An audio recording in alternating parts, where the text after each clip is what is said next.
Tiger fans, all right. So we are, I'd say, about the halfway point of spring training being over with, and this condensed spring opening day is just under 2 weeks away. We passed that point this past Friday, so I guess we're gonna call this video a little bit of spring training thoughts so far. So considering that spring is not that long, it was only 19 games, and the guys really don't have much time to get that many at bats and everything else.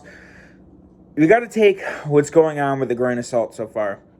So let's start out with what we talked about in my last video, which was the additions of Spencer Torkelson and Riley Green potentially making the open day roster out of spring camp.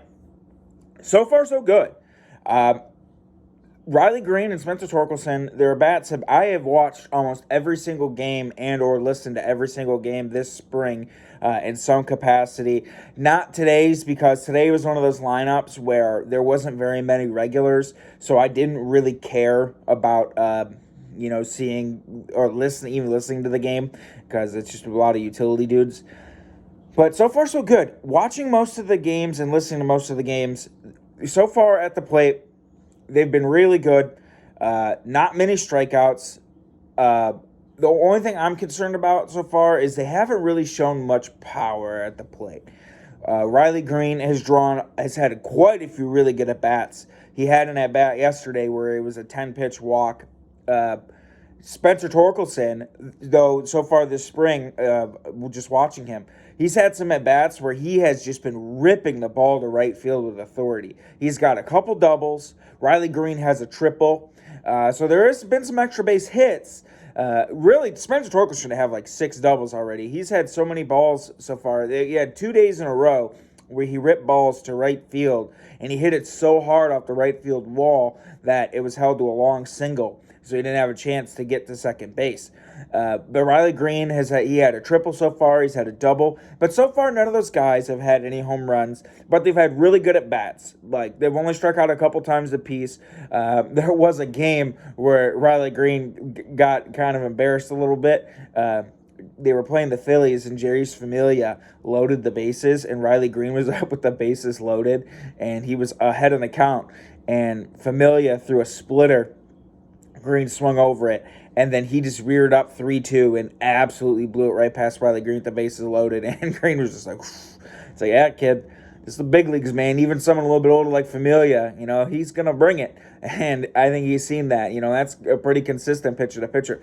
But so far, so good. Spencer Torkelson is like very good at first base. There's been some plays where he's bailed out whoever's been playing it short. Like I think it was yesterday where it was Willie Castro threw a ball, and Torkelson had to really stretch to get it because it was a fast runner. And I mean, he was like laid out like a chick in an like a cheerleader, full splits, and he's looked really good at first. He's made some nice plays to help out his infielder so far. He's looked very comfortable there. He's had some good at-bats, like I said. He's ripped a lot of balls. So far, we haven't really seen Torkelson like hit any bombs, but I didn't watch, I don't watch the games in Toledo, so I don't know what their at-bat to at-bat, approach is. I've seen highlight videos. I keep up with, listening to the Road Detroit podcast. Like I said, I went to a game last year. The videos and podcasts is all I can really do. But so far, Torkelson has a really, really good approach at the plate. And it's very much like a Miggy approach, to where Miggy isn't a pull hitter. He's just a good opposite field hitter who can hit home runs. Because if you watch Miguel Cabrera, when he's good, he's hitting right, center, right almost every single time. Miguel Cabrera can hit balls, especially when in his prime, could hit balls in right field as good as a left-handed hitter could. And so far watching Torkelson, he's kind of got that same approach, to where we haven't really seen him rip a ball, just absolutely crush, like a pull hitter, like someone like Jose Bautista or Evan Encarnacion back in the day, where they would just absolutely rip everything to left field. Torkelson so far at the plate has just been up there, and wherever it's pitched, he's taking it where it's pitched, and predominantly he's flicking it all to right field. Like his doubles so far, a couple doubles so far have been to right center. And a couple of balls that he's ripped down the right field line, it just absolutely piss missiles off the right field wall, have been to right field. And it's a really good approach. And it's a really good thing to see for someone, one, as young as him, two, as little as actual professional experience as he has. Because you got to realize he's only been in the minors for a year and some change. He advanced very quick.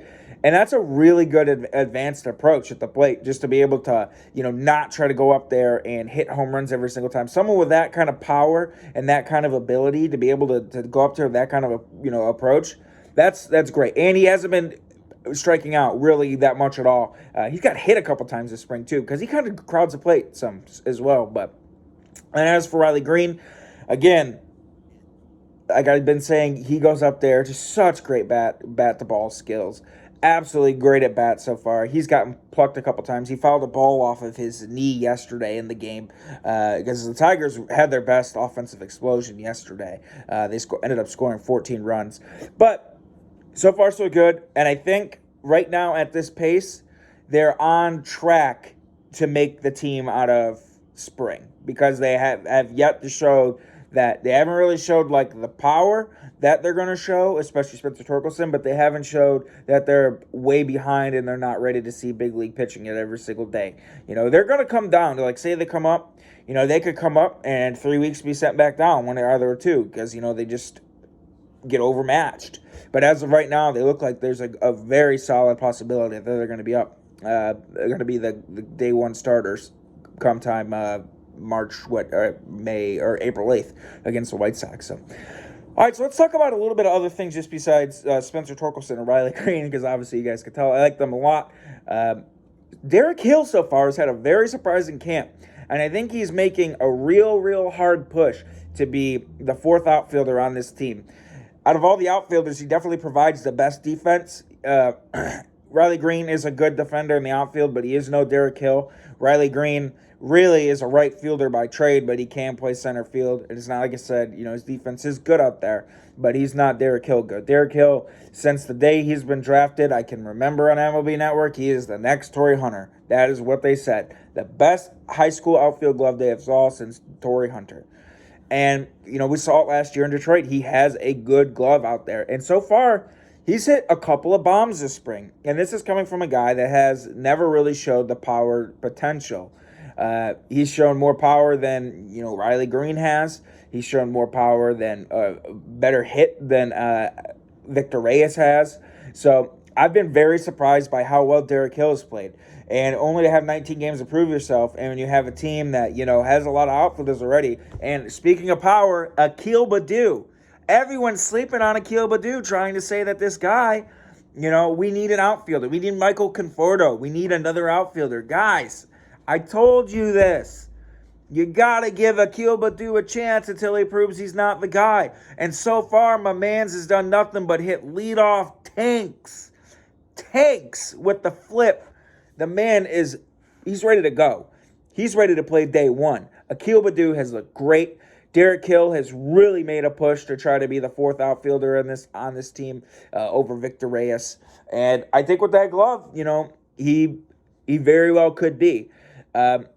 Harold Castro has looked pretty good so far in spring as well. He could be the backup utility guy. There's a lot of questions still going on this roster, whether or not, AJ Hinch wants to carry three catchers or not. Because right now, Tucker Barnhart is our everyday dude. But Eric Haas, like I said in my last video, he's a guy that you need that bat in the lineup some which way, somehow. And the fact that you can have him as catcher and get Barnhart a blow, the fact that he played a little bit of first last year, but he can play the outfield too. You need his bat in the lineup some which way, somehow, most days of the week, because he has that power potential. And he just showed it yesterday. They were playing, and they tried to throw a fastball by him up in the zone, and he absolutely clubbed it with the wind blowing out to left center. And with the wind blowing out in Lakeland, that kills all balls to left field. And he absolutely hit a rocket home run in that 8-run inning. And like I said, you want his bat in the lineup somehow, and he's proving it why. But they don't know if they're going to carry a third catcher with Dustin Garneau.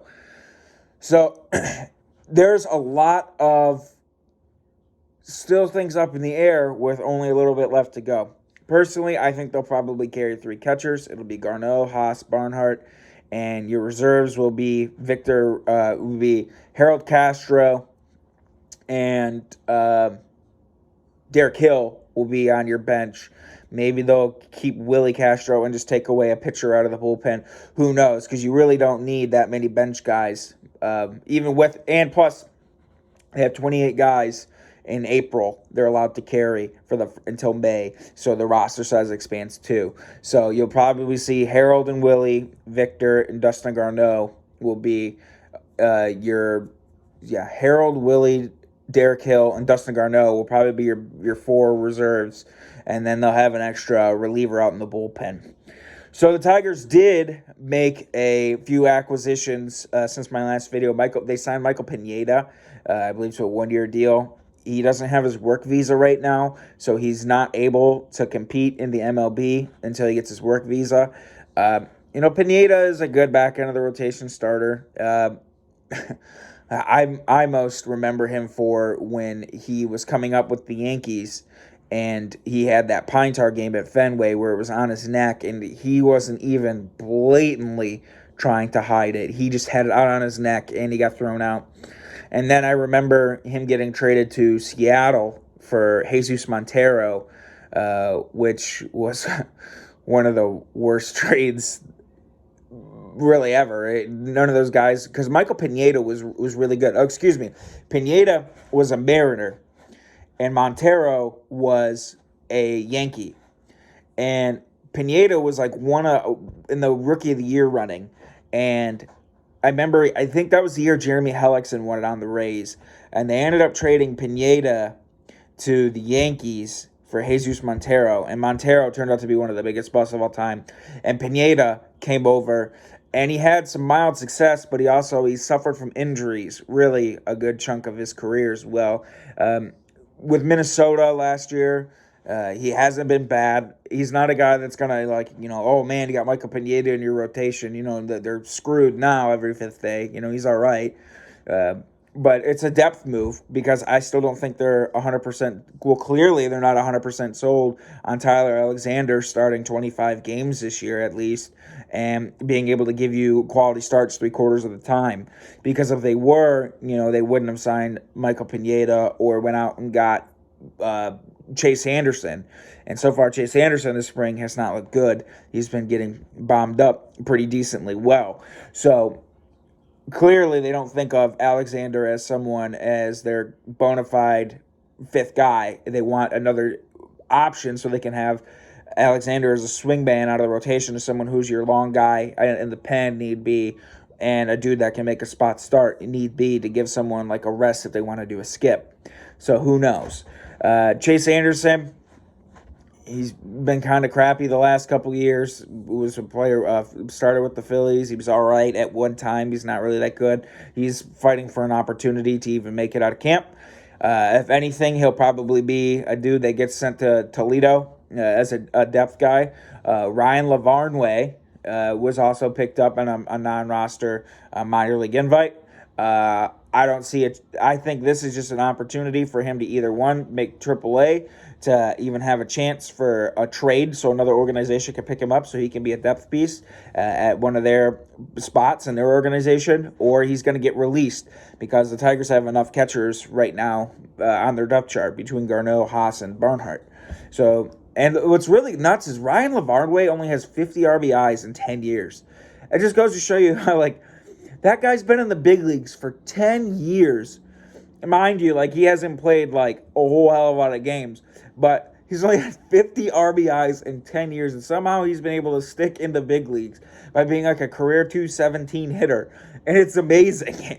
So he must, do something with stabs, or must be a clubhouse guy, like a Jeff Mathis kind of way, where his defensive metrics are really good. Or he's just this piece that organizations like to have in their minor leagues because he can come up and call a good game, and he's good with young pitchers and leading his staff. So I don't know. I highly doubt he makes the Tigers. If he does, he's going to be in the lower minors, like AAA or whatnot, or they release him. Could be, or they could trade him. Who knows?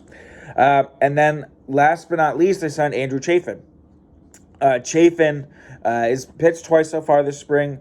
Got hit up a little bit yesterday. But his first outing of the year was good, but this has been a guy with a track record. I've been a pretty consistent reliever. I like it. He's a lefty, which is always good. You can never have too many of those. And adds depth to a bullpen that, was... I think a lot of people sleep on how good the Tigers bullpen was. If you're not a Tigers fan and watching as many games as, myself or the people who watch my videos do, I'd consider you guys pretty diehard fans if you're watching my videos.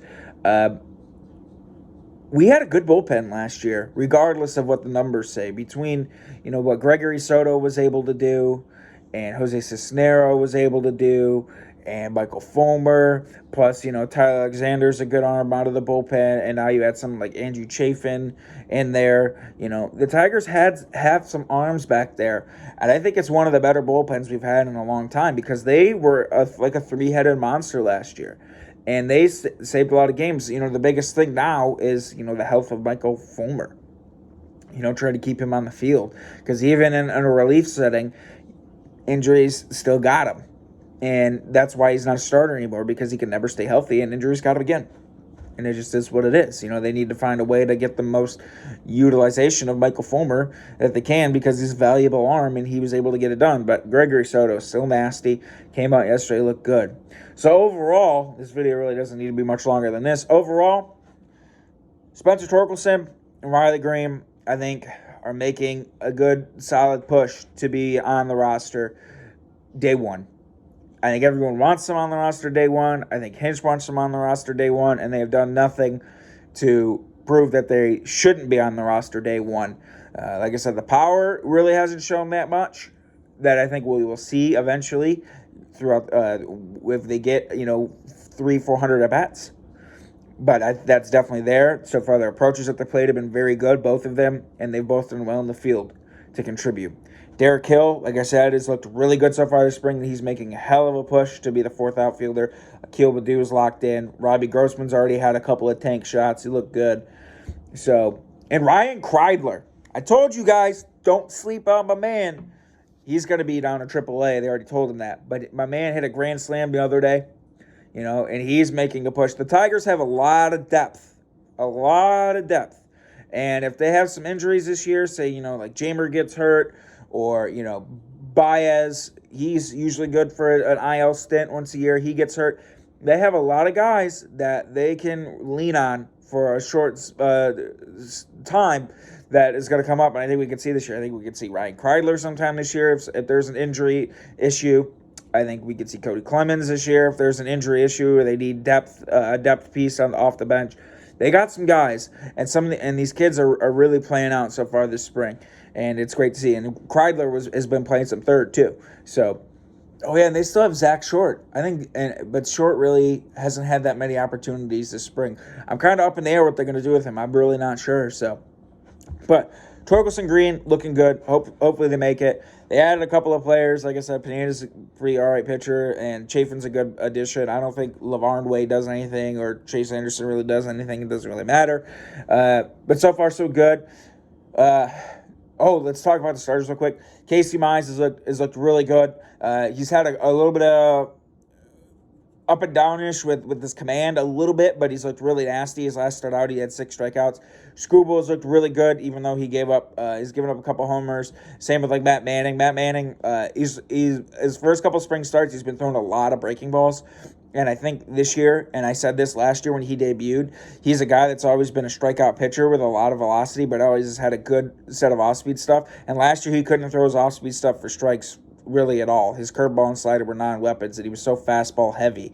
And I've been saying that, and I said that a million times. This year, so far, he's been throwing a lot of curveballs and sliders. And I think he realized that he needs the secondary stuff if he's going to make it up here in the big leagues. You can't just blow guys away with 95 up here. You got to be able to get them off balance with sliders and curveballs. And he gave up some hits and a couple of runs, but he's working on it. And I think that's probably what his biggest goal is to be able to, steal a strike with a slider or curveball, so guys just aren't sitting on his fastball so much, and he's not giving up so much hard contact.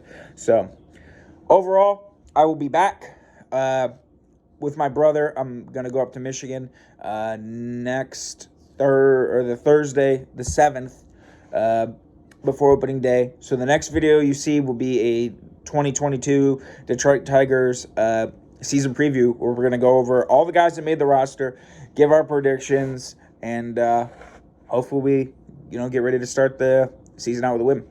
So I got for you guys today. Have a good one.